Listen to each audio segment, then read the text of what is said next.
লজ্জা শরমের মাথা খেয়ে তুমি রাসূলুল্লাহর দরবারে এসে বলতেছে, হে আল্লাহ রাসূল, আপনি জিনার অনুমতি দেন। এক যুবক সাহাবাদের সামনে রাসূল সাল্লাল্লাহু আলাইহি ওয়াসাল্লামকে বললেন, হে আল্লাহ রাসূল, আপনি আমাকে জিনার অনুমতি দেন।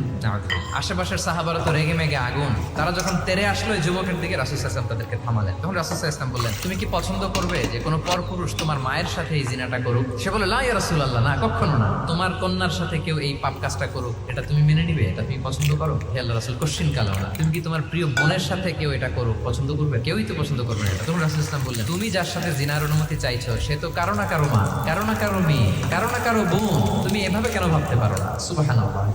এই কথা বলার পরে তো সে একেবারে ইমোশনালি এমন ড্যামেজ হয়েছে, লজ্জায় কাচুমাচু হয়ে মাথা নিচু করে দাঁড়ায়। তখন রাসূল ইসলাম তার জন্য দোয়া করলেন। ওই দিনের পর থেকে এই যুবক কখনো কোনো পরনারীর দিকে রাস্তায় তাকায়নি। মানুষের আবেগ অনুভূতিতে নাড়া দিয়ে যদি আপনি তাকে কোনো কথা, কোনো নাসিহাত করেন, তখন সেটা সে শোনে। এমন শোনা শুনে এমন ভাবে সে হেদায়েতের পথে আসে যেটা আমরা কল্পনাও করতে পারি না।